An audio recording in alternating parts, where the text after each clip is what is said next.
Alrighty, what's up guys, and welcome back to my channel. You're watching the daily series of Nwadei MMA, where I give you my thoughts, but more importantly, ask for yours. How are you guys doing today? Are you doing well? You know, I hope that you do, always, because everyone deserves to be doing well. And if you're not, you know, I have a recommendation for you, a nice little book that I read every day. It's just a good little read every day to help you learn about the Stoic beliefs, you know, Seneca, Epictetus, all of them, and it helps me to get into the right mindset to start every day. So if y'all are feeling down a little bit today, go ahead and pick one of those books up. I think it might help you to have a better day tomorrow. However, with that being said, welcome back to the channel as we are to discuss UFC 287, the absolutely stacked card headlined by the rematch of Israel Adesanya versus Alex Pereira, which we will get into towards the end of this video. However, first, I'm going to give you my prelim picks, early prelim picks to be exact, and then I'm going to go into the prelims where I can break down each fight a little bit more because it's more well-known people for y'all. And then I am going to break down the main card. However, before we get into that, please guys, if you're looking to support my content, go ahead and give a thumbs up on this video. It helps me to help you, and you know, why not help each other, right? And you are more than welcome to subscribe to my channel, and if you do choose to do so, go ahead and click that bell icon to be notified when more videos like this one come out in the future. However, with that being said, let's get into these UFC 287 predictions. Alrighty guys, so starting off the early prelims, I am gonna, like I said, I'm gonna go ahead and give you guys my picks. I'm not necessarily gonna break these fights down because majority of these fighters I haven't seen enough of, and a lot of times they're really close matchups. However, there are a couple to where I am leaning one way or the other, including Jacqueline Amora versus Sam Hughes in the female strawweight division. Jacqueline Amora is 6-0, I believe, making her UFC debut. She's 27 years of age, 6-0 as a professional, and yeah, she's an IBJJF and Pan American world champion in Brazilian Jiu-Jitsu. It's a dangerous task to be taking on these new fighters, and for Sam Hughes, someone who has had her experience in the UFC, has had her fair share of experience in MMA in general, I think that she'll be able to put up a good fight, but I am leaning more towards the 6-0 Jacqueline Amora. However, moving up to the next matchup, Sha Yilan versus Steve Garcia, and in this fight, I mean, we have a huge gap in experience between these two fighters. If I'm being honest, I haven't seen either of them compete live. However, I have watched a bit of their fight footage, and from what I can tell, this should be a pretty close fight. Steve Garcia coming off his knockout win over Chase Hooper, and Sha Yilan is no short of competition either, facing off against TJ Brown just 2 fights ago and coming off of a first round knockout victory. While this is a close fight, I think that experience is most likely gonna go ahead and take this one. They're both relatively similar in age. However, Sha Yilan has about, I mean, like 20 more fights than this guy. He has like 30 something fights and like 10 losses, and he's been on a pretty good winning streak, and that's why the UFC picked him up. So I'm going with the experience on this one, Sha Yilan. The next fight on the early prelims is a guy I am pretty high on, Ignacio Bahamondes, if that is how you pronounce it, going up against Trey Ogden. Now, he's had a few fights fall out, and I haven't seen him as often as I would have liked. However, this guy, he seems like the total package. He looks like he has the striking.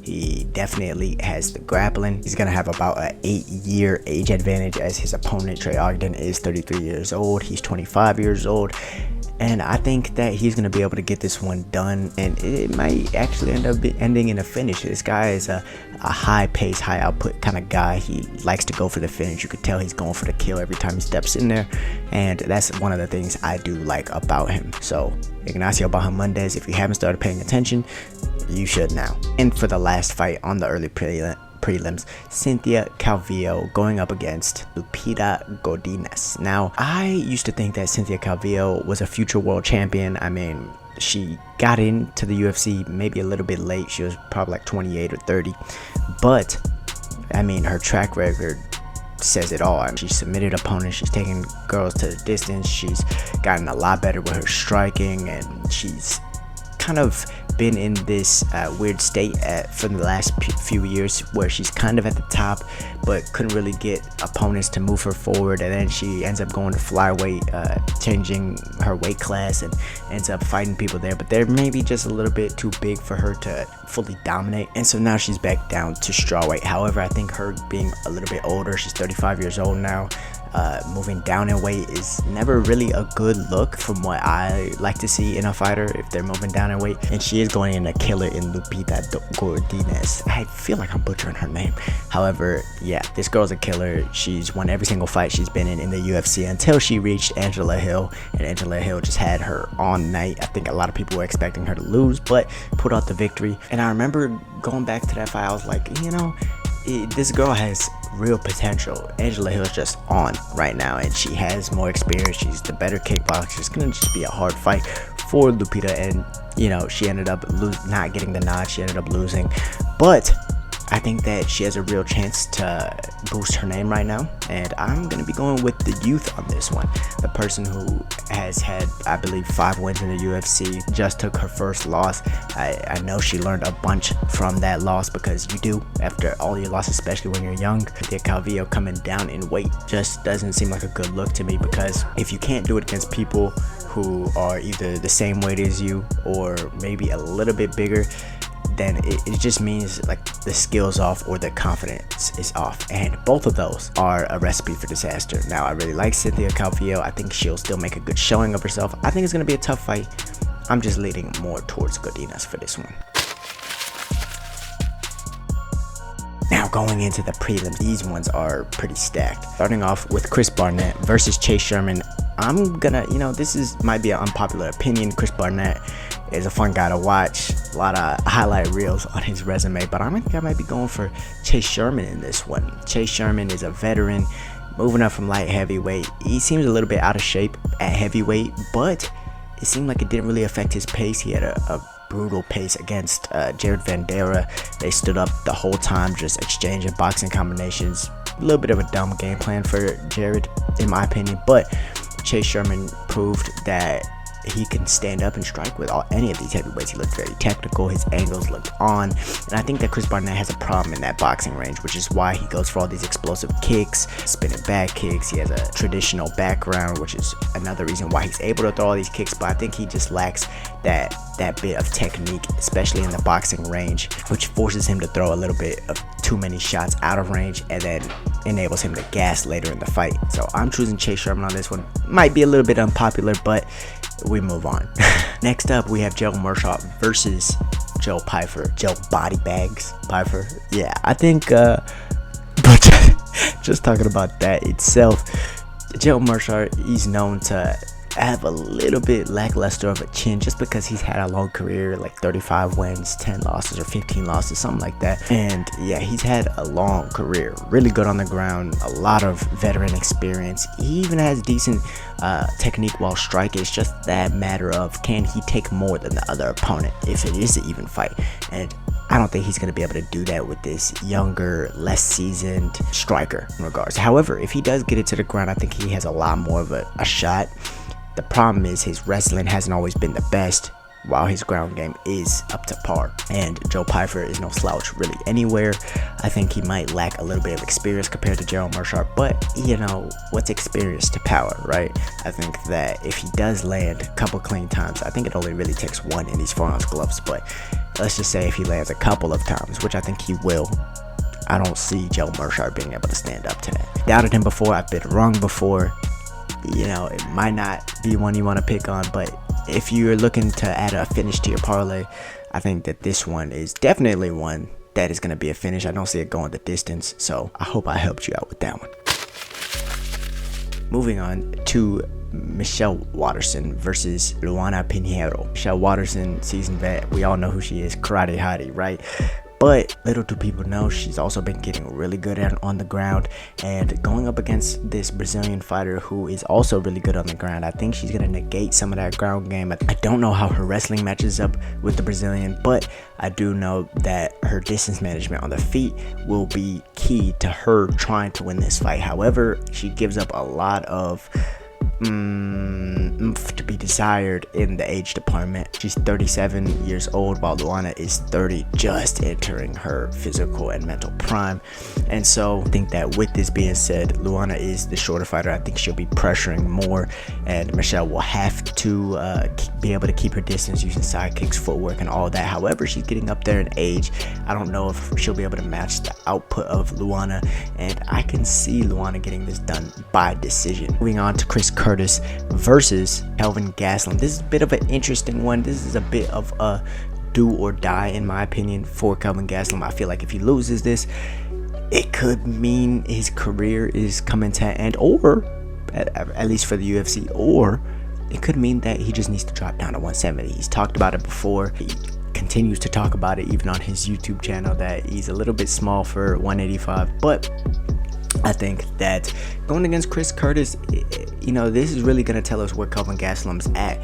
He's had some tough losses, but it's not like they weren't to really good guys. He's been losing to really good guys. He's been losing to none less than the upper echelon of the middleweight division.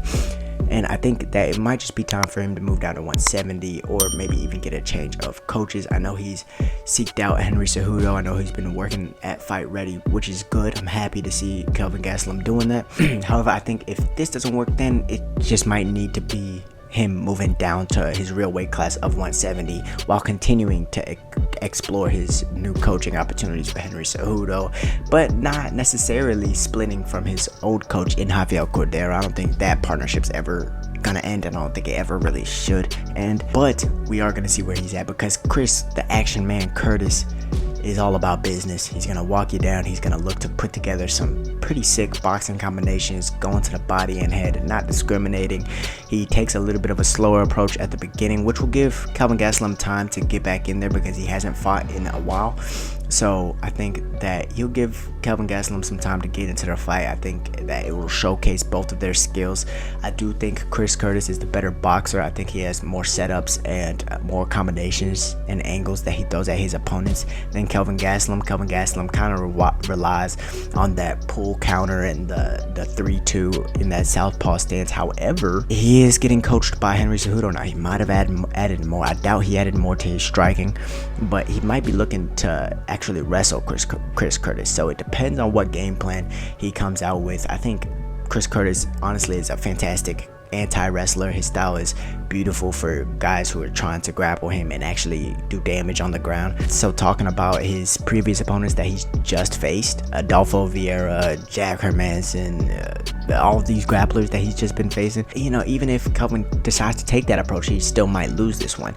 And Chris, the action man Curtis, honestly, I think he was supposed to be moving down to 170. I don't know whatever happened to that. I know he just lost his last fight and he said he was going to 170 after that, but wrong, that was Joaquin Buckley. But yeah, I think that Chris Curtis should be walking away with this one, maybe by unanimous decision, but he tends to finish a lot of his fights, so I wouldn't be surprised if we got a finish here.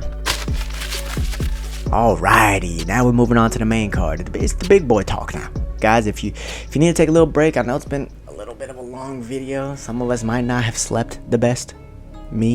I haven't slept the best, but go ahead, take a sip of your drink, whatever you're listening with or using to watch. Maybe it's coffee, maybe it's at night that you're watching this and it's whiskey. I don't know. That's my preference, but go ahead, take a little break. All right, we're good. All right, let's get back into it. Now, first fight up, we have Raul Rosas Jr. versus Christian Rodriguez off of the Contender Series, 25 years old, coming off of a submission win over Joshua Weems. That was a good win. However, he did lose to Jonathan Pierce in his first fight in the UFC.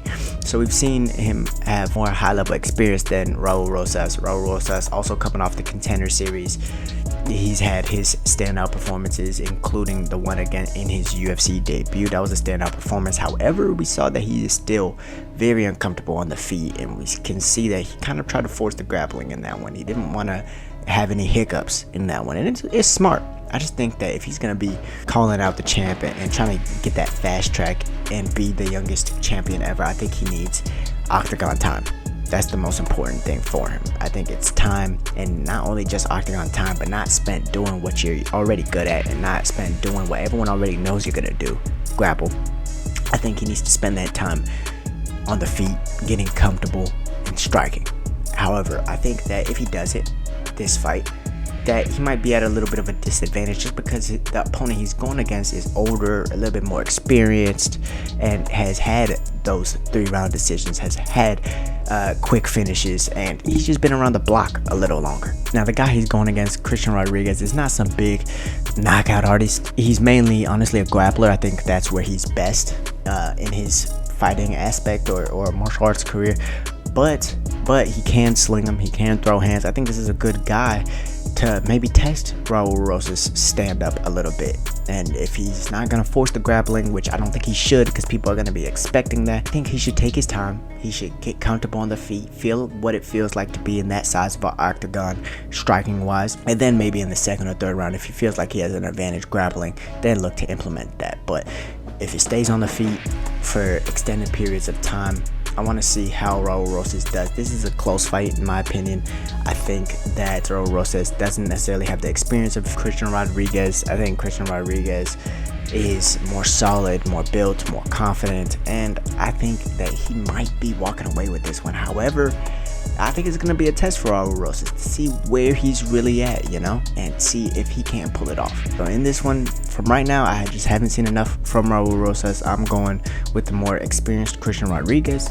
I could be wrong. This is a close fight. Now, Kelvin Holland versus Santiago Ponzinibbio. Kelvin Holland representing H-Town, representing Houston, coming off of that ginormous fight with Wonder Boy, the crazy one. He broke his hand. I'm not sure how he's coming back this quick, but he's a wild man. He knows his body better than one of us could, so I assume that he should be healthy, and he's not just looking for a check in this one. This is another one at 170, going against Santiago Ponzinibbio, in which Ponzinibbio kind of got picked apart in that last one with Alex Pereira. I thought Alex Pereira was putting on a really good performance. This was a short notice fight for him, and I thought that he just kind of got caught at the end, and that is what, it got Santiago Ponzinibbio by. But I think he was kind of getting outclassed.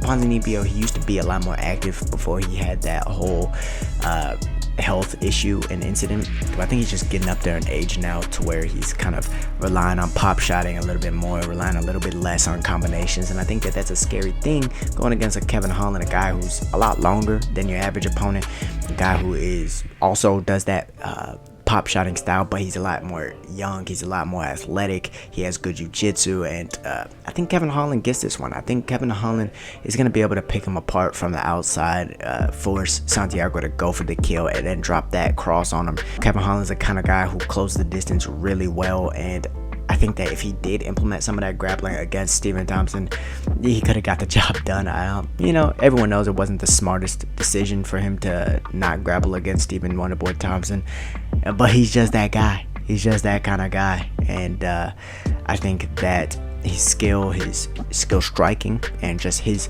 specific kung fu close distance, leave the pocket, lean back, very long style going against Santiago Ponzinibbio is going to be the type of fight that gives Ponzinibbio style a rough go, especially because he relies mainly on his hands, doesn't really throw many leg kicks. Yeah, I see this one going Kelvin Holland's way. Rob Font versus Adrian Yanez, another guy representing the H. Guys, what I'll tell y'all about Houston MMA, huh? It's coming together. It is.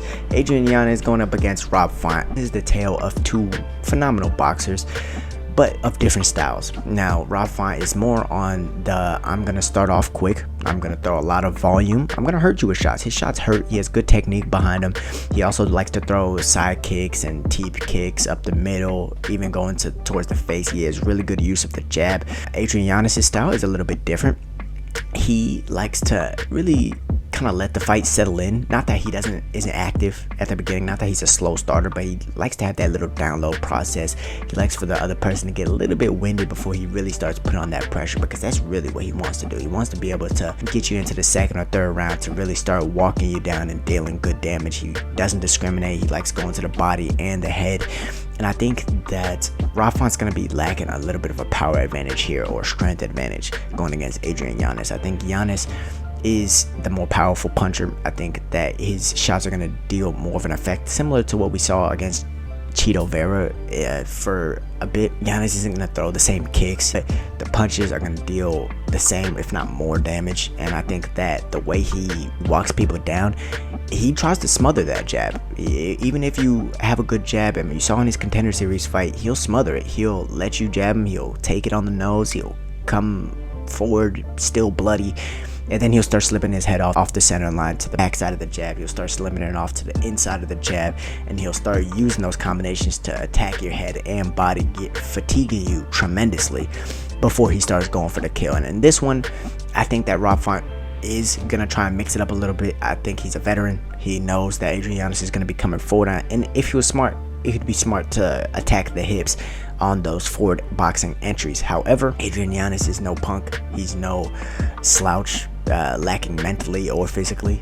So I think that he'll be ready for everything, both the grappling and the boxing. And I think he comes prepared for every fight. And I do see him getting the job done on this one. I just think that it's going to be, the pressure's going to be too much. I think Rob Font really does have a really good jab, but I think it could get smothered in this fight. And I think that Adrian Yanez is going to be able to start walking him down. Give it second half of the second round, or maybe the third round.